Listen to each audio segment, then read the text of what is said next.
Deixa eu ver se tá gravando. Aí em vocês não dá pra ver não, né? Se tá gravando não, né?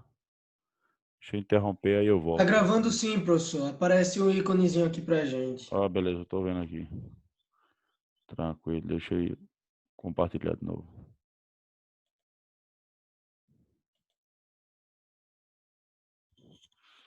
Então tá aí, ó. Então o aumento linear transversal é a altura da imagem dividida pela altura do objeto, que também é menos P' sobre P, ou seja, tanto faz o A. Então eu posso dizer que A é igual a I sobre O, eu posso dizer que o A é igual a menos P' sobre P, ou também eu posso dizer que I sobre O é igual a menos P' sobre P, tá?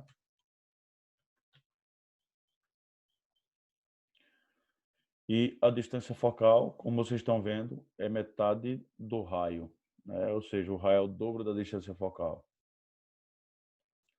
Quanto aos sinais, né, nós observamos que toda imagem real é invertida, né? Toda imagem real é invertida, portanto, se a imagem é real, o P' é positivo, certo? Logo, o I é negativo porque a imagem é invertida. Quando o P' é negativo é porque a imagem é virtual, só que toda imagem virtual é direita ou direta. Toda imagem virtual é direita ou direta, certo? E aí nós temos o seguinte, nós temos que o P' vai ser negativo e o I vai ser positivo, ou seja, o sinal de P' e do I são sempre contrários, tá, galera? Então não deve esquecer isso aí não. Vamos passar aqui.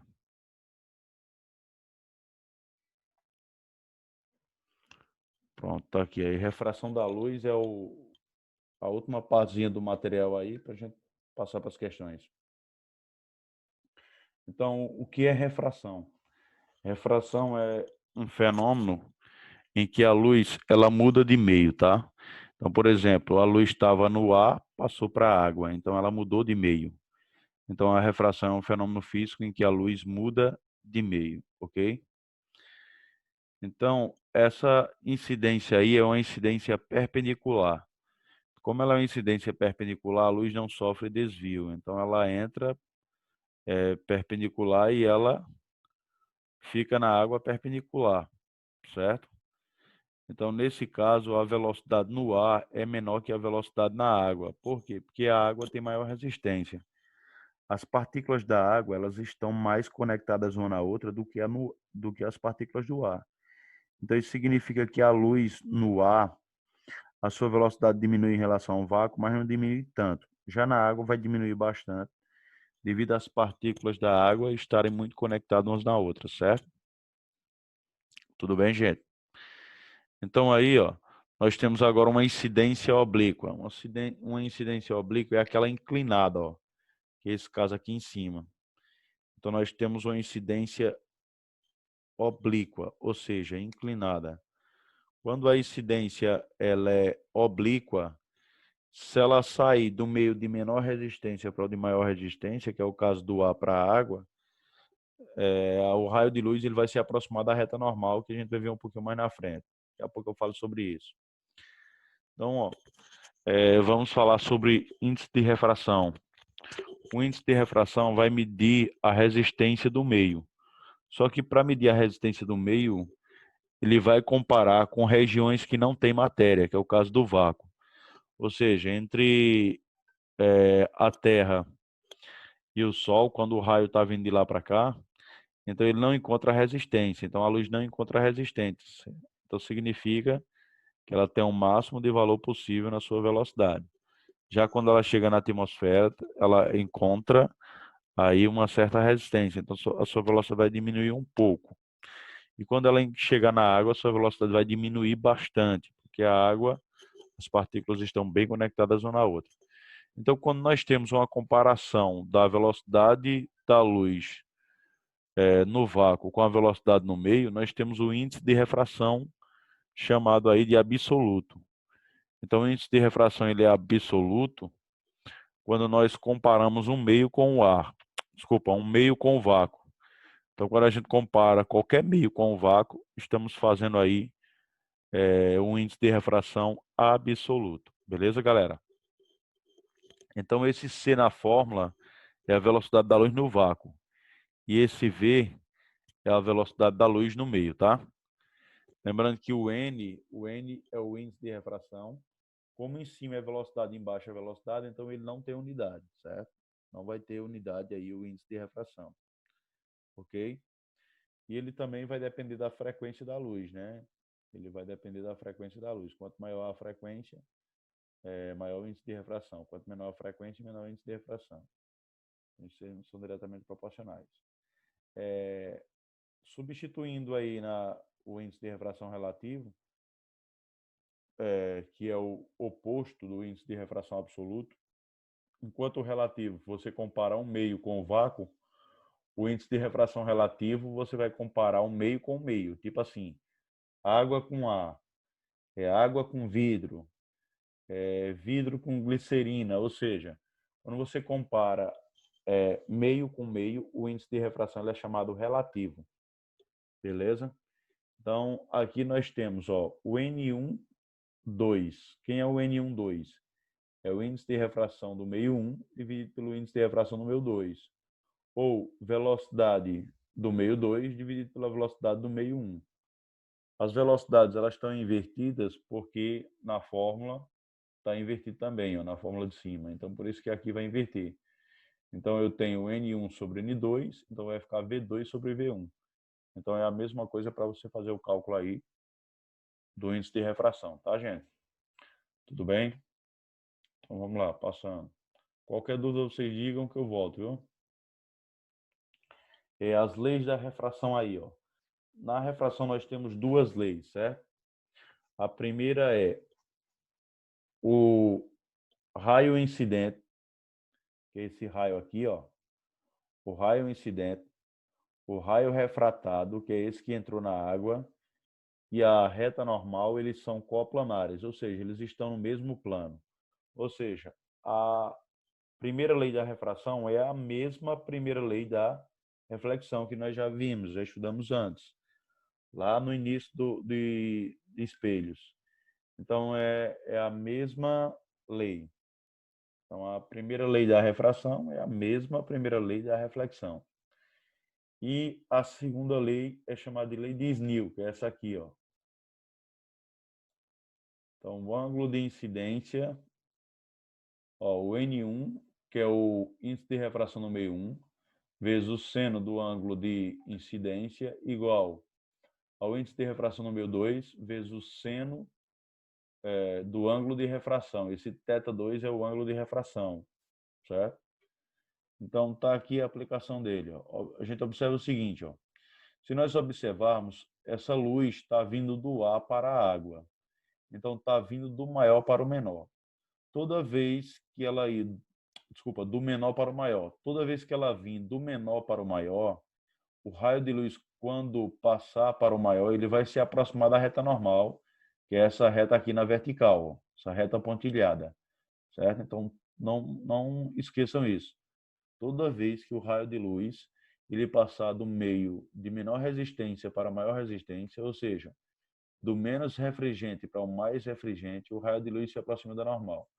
E o que é que eu vou ter? Eu vou ter que aqui, ó, onde eu tenho θ1, que é o I, é o ângulo de incidência, vai ser sempre maior que o θ2. Que é também chamado de ângulo R, que é o ângulo de refração, certo? Ok? Então, eu vou ter que o θ1 é maior que o θ2. E o N1 é menor que o N2, são os índices de refrações. Agora, e o que acontece se o raio de luz fazer o contrário? Se ele sair do meio de maior resistência para menor resistência? Tipo, você tem uma janela aí a luz está batendo na janela e passando para o outro lado. O que acontece quando a luz passa pela janela? Acontece o seguinte, ó. Se a luz estiver inclinada dessa maneira, que nós chamamos oblíqua, então, como ele está saindo do maior para o menor, então ele vai se afastar da reta normal, ok? Então, ele se afasta da reta normal. Aí eu vou ter o contrário do primeiro caso. Então, o θ1 aí vai ser menor que o θ2, certo? Então, θ1 vai ser menor que o θ2, ou, tanto faz, né? Posso dizer que o θ2 é maior que o θ1. E o N1 vai ser maior que o N2, ou seja, a resistência do meio 1 será maior que a resistência do meio 2, porque o meio 1 é o vidro e o meio 2 é o ar. Então, o ar é o menor de todos, que vale 1, certo? O índice de refração do ar é 1. Na verdade, o valor é 1,001. Aí a gente aproxima para 1 e ele é o referencial. Vocês são obrigados a saberem, tá? Vamos lá, galerinha. Pronto, pessoal. Então, essa parte encerrou aqui. Vamos pegar o material aí para a gente finalizar o material. Ele ainda fala em outro plano aqui. Ainda tem uma pequena parcela ainda para terminar, viu? Deixa eu só pegar a outra parte que falta para terminar. Rapidinho aqui.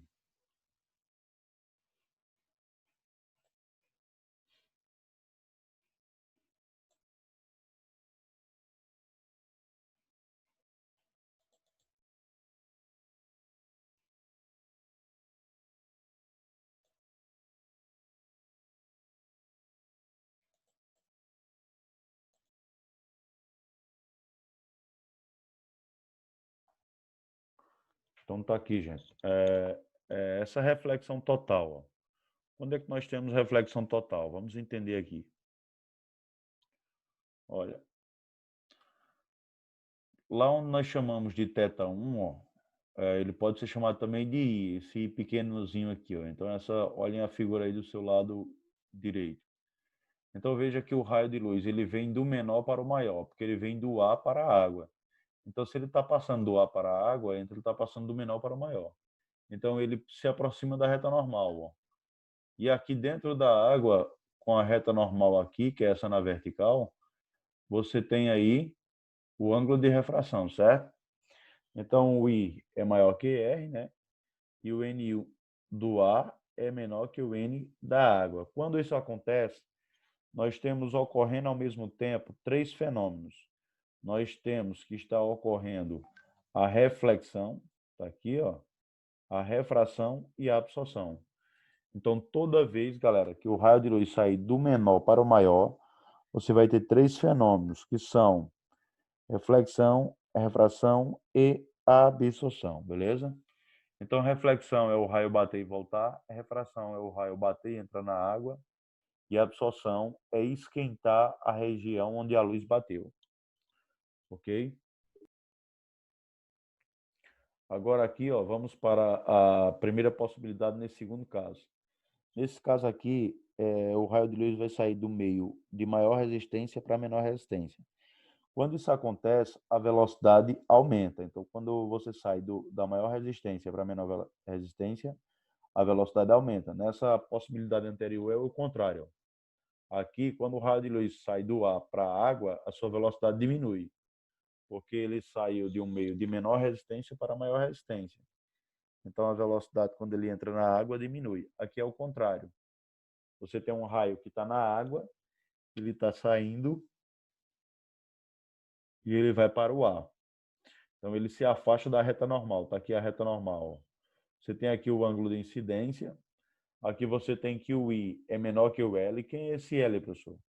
Esse L é o ângulo limite para a luz não passar para o ar. Então, se você tem um laser em casa, e você coloca ele na piscina, aí ele é a prova d'água, você bota ele na piscina e liga esse laser, se você observar que ele consegue passar para o ar, se você for mudando o ângulo, vai chegar uma hora que ele não passa. Então, quando é que ele não passa, professor? É simples. Ele não vai passar nos seguintes casos. Quando o ângulo de incidência for maior que o ângulo limite, que é esse ângulo aqui. Ó. Nesse primeiro caso, ele é menor. O ângulo de incidência ele é menor. Quando ele é menor, ocorre também os 3 fenômenos. Então, vai ocorrer a reflexão, a refração e a absorção, certo? Agora, segunda possibilidade. Segunda possibilidade é o raio rasante. O que é que significa o raio rasante? Significa que o I é igual ao L, ou seja, o ângulo de incidência é igual ao ângulo limite. Toda vez que o ângulo de incidência for igual ao ângulo limite, então o raio de luz ele vai sair rasante, ele vai sair na superfície. Então, nesse caso aqui, o R é igual a 90 graus, certo? Então vamos lá, continuando, galera. Aí o que é que vai acontecer? Nesse caso, como o I é igual a L e o raio é rasante, nós vamos ter os três fenômenos novamente. Então, nós vamos ter a reflexão, a refração e a absorção. Lembrando que tudo isso simultaneamente, os três fenômenos ao mesmo tempo, tá? Agora, terceira e última possibilidade. Quando você tem um raio de luz saindo do maior para o menor com o I maior que L, aí o raio não consegue passar para o ar. Nesse caso, nós temos um fenômeno chamado reflexão total. Então, reflexão total porque você não tem a refração, tá, gente? Então, como você não tem a refração, então nós dizemos aí que ocorreu a reflexão total. Então, nesse caso, simultaneamente ocorre apenas a reflexão total e a absorção. Então, lembrando, isso é muito importante, isso cai bastante no Enem. Quais são as condições para que ocorra a reflexão total? É que o raio de luz saia do meio mais refringente para o menos refringente e que o ângulo de incidência seja maior que o ângulo limite. Então, tem essas duas características para aí resolver a reflexão total, beleza? Então, vamos lá, galera. Continuando.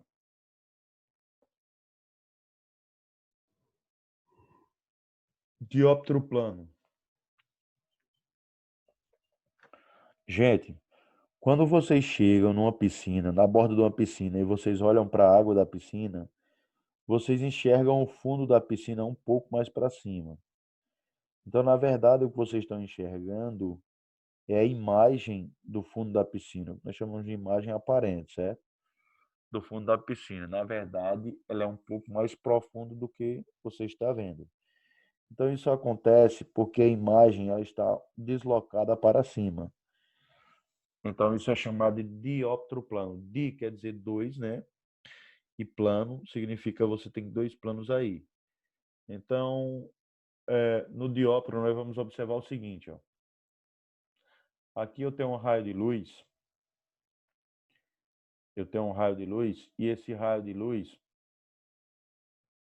ele vai sair da água para o ar. A pessoa está observando lá em cima. Então, o que acontece? O objeto ele se encontra nessa posição, um pouco mais abaixo. E a pessoa que está lá fora, ela está enxergando aqui mais acima. Ó. Então, a distância da superfície à imagem é o que nós chamamos de pelinha. A distância da superfície ao objeto é o que nós chamamos de P. Tá, galera? Então, aí, nós temos aí a distância da imagem à superfície, temos a distância do objeto à superfície, ok? Como a gente faz para calcular esses caras? Primeiro, tudo que está embaixo se refere ao objeto. P, quem é o P? É a distância do objeto à superfície. E o N, o índice de refração onde o objeto se encontra. Então, tudo que está na parte de baixo se refere ao objeto, certo? O que está na parte de cima vai se referir à imagem e ao observador, ok? Então, essa é a fórmula para calcular a imagem, a distância da imagem que nós enxergamos, ok, galera?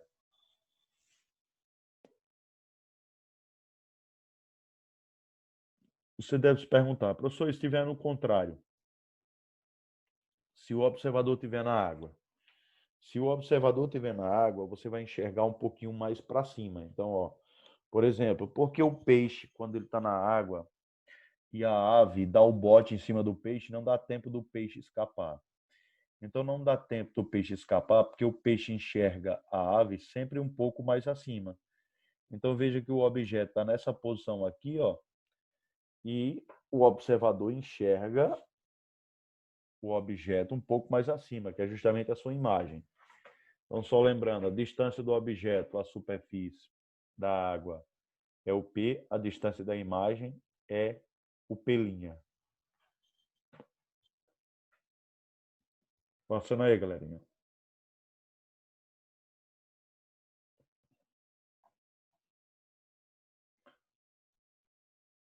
lâmina de faces paralelas. Qualquer dúvida, vocês podem falar aí que eu volto, tá? Lâmina de faces paralelas. Deixa eu olhar se alguém está falando alguma coisa aqui no chat.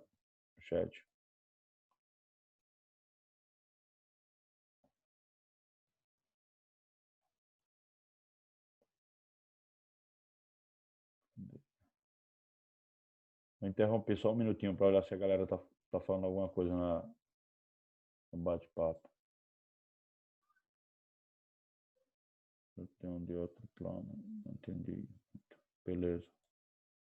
Vou falar de outro plano de novo. Vou falar mais pertinho do microfone.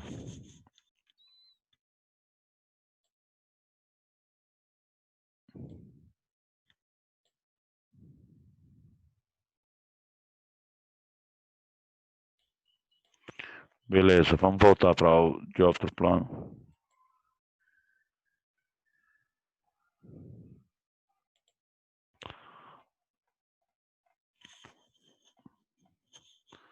De outro plano vai depender dessa fórmula aqui, ó.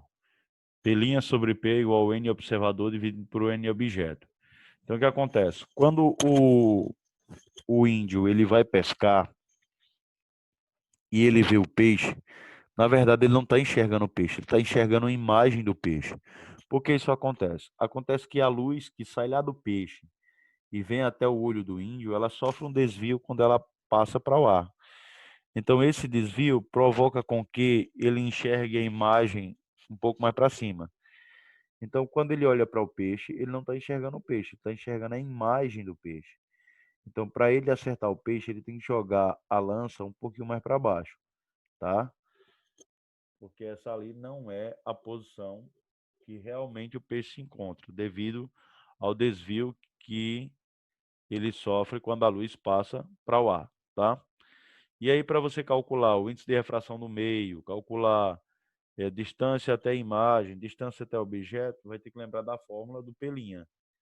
Então, P' sobre P, lembrando que P' é a distância da imagem ao espelho, e o P, a distância do objeto ao espelho, é igual ao N observador dividido pelo N objeto.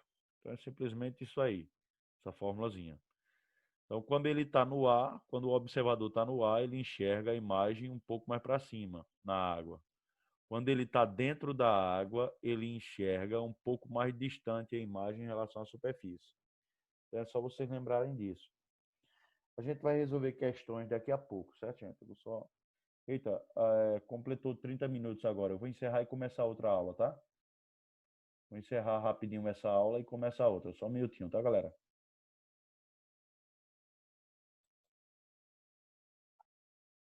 Vou só encerrar aqui e começar outra. Tá gravando. Nessa aula aqui não, professor. Na outra sim. Então vamos lá. Aí, ó, nós temos quinta questão.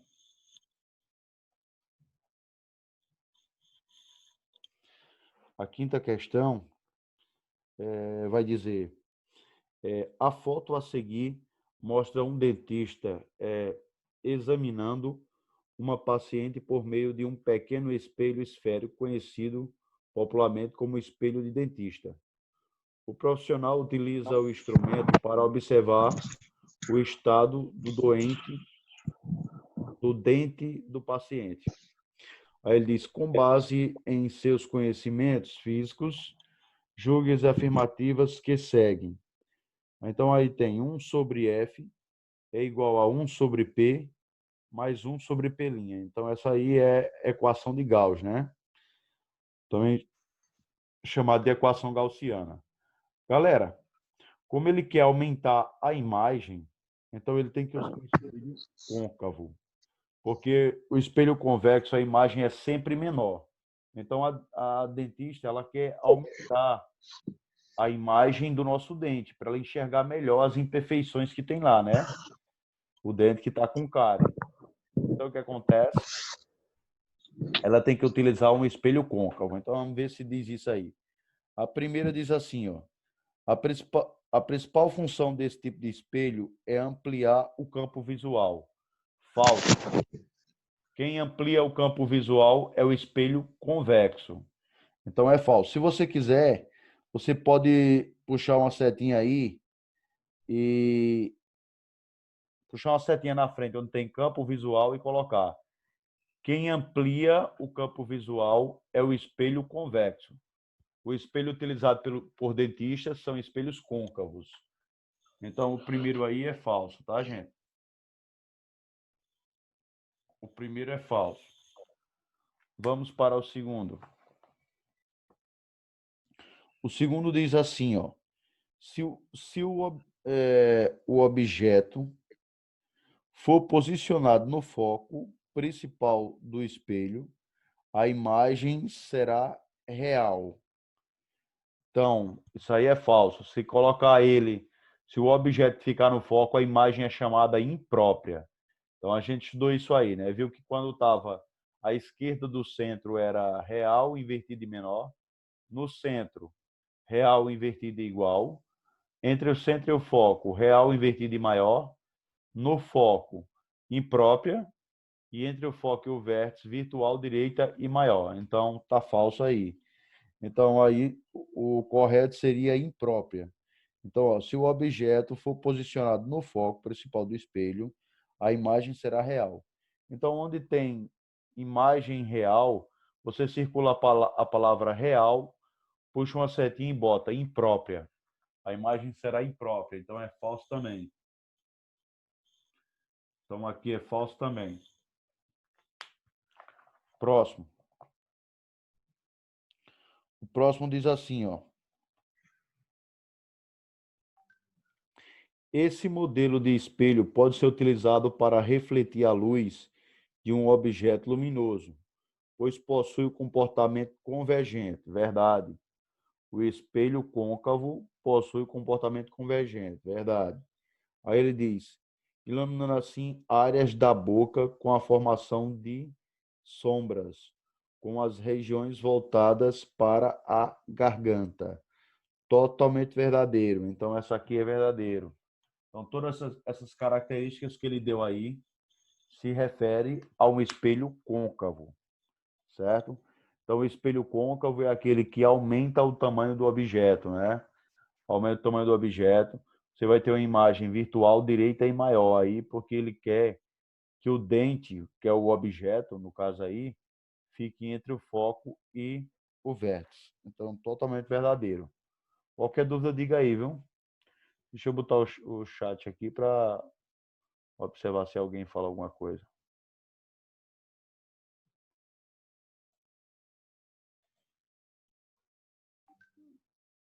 Deixa eu só dar uma olhada aqui, galera.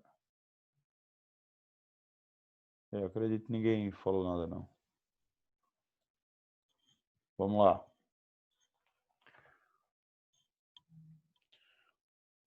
Última, né? Ah, não, é a penúltima. Então vamos para a penúltima. A penúltima diz assim, ó. Num espelho esférico com raio de curvatura 10 milímetros, então o raio aí é 10 milímetros. Ele diz que o raio é 10 milímetros. O foco é metade do raio. Então, se o raio é 10, o foco é 5. Então, o foco é 5 milímetros. Então, lembrando, o foco é metade do raio. Então, se o raio é 10, o foco é 5. Continuando. Então, ele diz 10 milímetros, um dente de 0,8 milímetros de altura. Então, ele deu a altura do objeto, que é o dente. Então, O é igual a 0,8 milímetros. 0,8 milímetros. Aí ele diz, de altura é posicionado a 1 milímetro do vértice do espelho. Então, ele diz que é posicionado, então é o P, é a distância do objeto ao espelho, é 1 milímetro, certo? E continuando, ele fala: a abscissa da imagem é de menos 1,25. Então, a gente vai fazer o cálculo. Se der 1,25, é verdade, certo? Então, ele quer que a gente calcule o P'. A gente vai fazer o cálculo do P'. Se der o valor que ele disse aí, é verdade. Então, vamos fazer o cálculo. Então, a fórmula é... Veja que nós temos o foco e temos o P. Se nós temos o foco e temos o P, então podemos tranquilamente calcular aí o P'. Então vai ficar, ó, essa fórmula que está aí, galera, essa fórmula, ó, I1 sobre F, que é igual a 1 sobre P, mais 1 sobre P', ela pode ser reescrita dessa forma também, ó. Não tem aí no livro porque ela foi manipulada na internet. F é igual a P vezes P' dividido por P mais P'. Então, é a mesma coisa que isso aí. Substituindo o foco é 5. Então, vai ficar 5 é igual. O P é 1. 1 vezes P' dividido por 1 mais P'. Certo? Então, 1 mais P' está dividindo, passa multiplicando, não é isso? Galera, quanto é 5 vezes 1? 5 vezes 1 é 5, né? Quanto é 5 vezes P'? 5 P'. Tudo isso igual a P'. P' está desse lado de lá positivo, passa para cá o quê? Negativo, né? Então vai ficar 5P' menos P' igual. 5 está desse lado positivo, passa para lá o quê? Negativo. Então, menos 5. 5P' menos P' dá 4P'. Então, nós temos 4P' igual a menos 5. 4 está multiplicando, passa dividindo. Então, vai ficar P' igual a menos 5 quartos. 5 dividido por 4 dá 1,25, né? Então, P' é igual a menos 1,25 milímetros. Então, realmente é verdade, né? É isso que ele diz aí, ó. A abscissa da imagem é de menos 1,25 milímetros. Então, verdade. Então, o penúltimo é verdade. Olha se tem alguma dúvida até aí, galera. Tá dando para enxergar bem aí, tá? Pode falar no áudio aí, vocês. Tá dando para enxergar bem? Tá. Ah, beleza. Vamos lá. Nenhuma dúvida até aí? Posso passar? Todo mundo pode passar?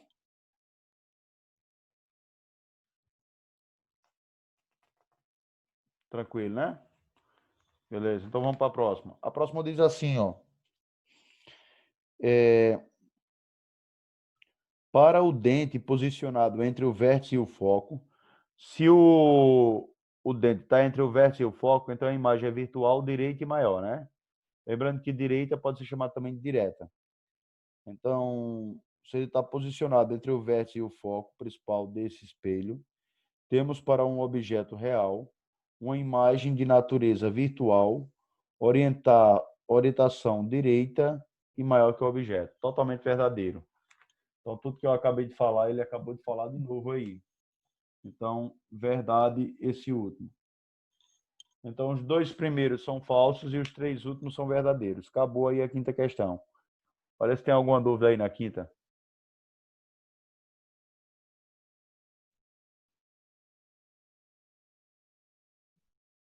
Todo mundo, nenhuma dúvida?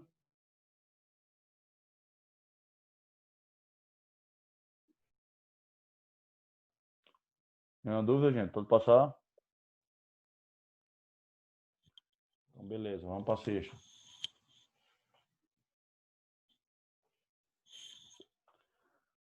Sexta questão aí, ó. A sexta questão diz assim, ó. Uma árvore de Natal de 50 centímetros de altura foi colocada sobre o eixo principal de um espelho côncavo, a uma distância de 25 centímetros de seu vértice. Sabendo que o espelho possui um raio de curvatura 25 centímetros, com relação à imagem formada, pode-se afirmar corretamente que... Então, só lembrando, se o raio é 25, o foco é 12,5, né? O foco é metade do raio. Então, ele diz que o raio é 25 centímetros. Então, o foco é 12,5. Então, ele diz que uma árvore de Natal de 50 centímetros de altura. Então, o objeto, a altura do objeto é 50 centímetros. A altura do objeto é 50 centímetros. Vamos ver se ele nos dá mais alguma coisa. Então, a altura do objeto, 50 centímetros, né? De altura, foi colocado no eixo principal de um espelho côncavo. Se o espelho é côncavo, a distância focal é positiva, certo? Se ele fosse convexo, a distância focal seria negativa. Aí ele continua. A uma distância de 25 centímetros. Então, nós temos aí P igual a 25 centímetros. Então, distância do objeto ao espelho é 25 centímetros, que ele acabou de falar aqui na questão, né? E aí ele diz, sabendo-se que o espelho possui um raio de curvatura 25 centímetros, então se ele possui um raio de curvatura 25, o foco é 12,5 centímetros. Porque o foco é metade do raio, então metade de 25 é 12,5, tá, galera? Agora vamos para as alternativas. Então, ó, observe que o objeto está depois do foco. Ó. Então, na verdade, ele está em cima do P. O objeto está em cima do centro. Então, se ele está em cima do centro, a imagem é real, invertida e igual. Beleza? Então, vamos ver as alternativas. Letra A. Direita, falso. A imagem não é direita. A imagem é real e invertida. Toda imagem real é invertida. Toda imagem virtual é direita. Então, a imagem virtual seria se ele tivesse, se o P fosse um valor menor que 12,5. Se o P, por exemplo, fosse 12, era verdade. Mas o P não é 12, o P é 25. Então, é o dobro de 12,5. Então, a letra A é falso. Letra B. É direita, errado também. A imagem não é direita, a imagem é invertida, certo? Então, a imagem é real e invertida. Toda imagem real é invertida, toda imagem virtual é direita ou direta. Então, começou errado também a B, nem vou ler o resto. Letra C, é invertida? Sim, a imagem é invertida. Resta agora observar o restante. A imagem é invertida e maior que o objeto. Falso, ela é igual ao objeto. A imagem tem o mesmo tamanho do objeto, então está falso. Então vamos para a letra D. É invertida e do mesmo tamanho do objeto. Verdade. Estando a 25 do vértice do espelho. Totalmente verdadeiro. Então a resposta, letra E. Então, galera, 6, letra E. Então, ó, o único ponto no espelho côncavo que o objeto tem a mesma distância da imagem e a altura tem o mesmo tamanho da imagem também, ó, o objeto e a imagem têm a mesma altura, é quando ele está no ponto C, que é justamente aí para essa questão a 25 centímetros, que é o dobro da distância focal, que é o próprio raio. Beleza? Então, tudo verdadeiro aí. A resposta é letra D. Então, letra D é a resposta correta. 7. Tem um espaçozinho aí para vocês anotarem o cálculo, se vocês quiserem. Posso apagar a questão 5, galera? Vou apagar aqui a questão 5, viu? Pode apagar, professor.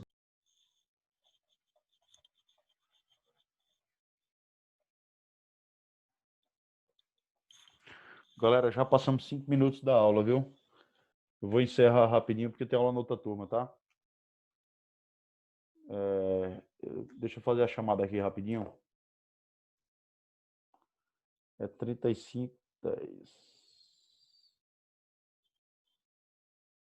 Na verdade, acaba a primeira aula. Começou de 8h40, né? Então, 8h10, 30 minutos. 8, termina, na verdade, falta 4 minutos para acabar. Tá? Deixa eu ver se dá para fazer outra questão.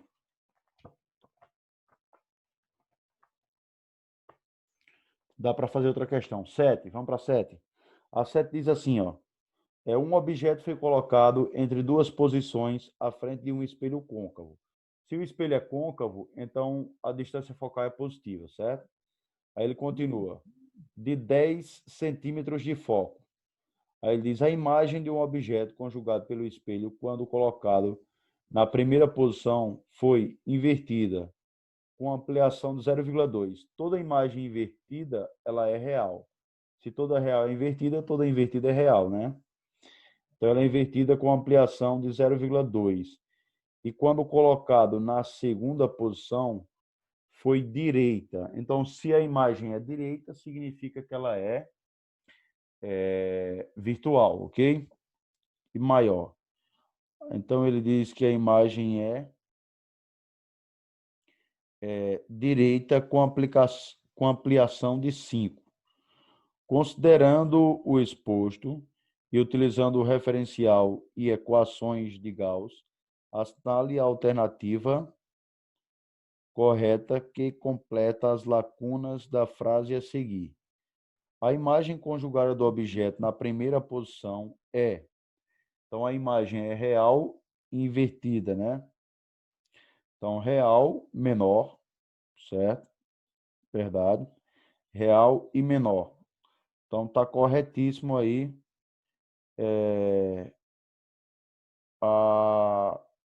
o primeiro espaço, né? Então, no primeiro espaço, você tem real aí. Marca aí real, galera. Então, a imagem conjugada do objeto na primeira posição é real. Então, no primeiro tracinho, você vai colocar real. Aí ele diz e você vai colocar menor que o objeto. A imagem conjugada do objeto na segunda posição é. Então, na segunda posição, deu uma imagem direita. Toda imagem virtual é direita. Então, aqui é virtual. Coloca aí no terceiro espaçozinho virtual. Virtual e maior. Para o espelho côncavo, a imagem virtual é sempre maior. Beleza, galera? Valeu, galerinha. Então, a resposta aí é letra A, né, gente? Resposta letra A, tá? Resposta letra A. Eu vou só registrar a aula aqui, tá, gente? Resposta letra A.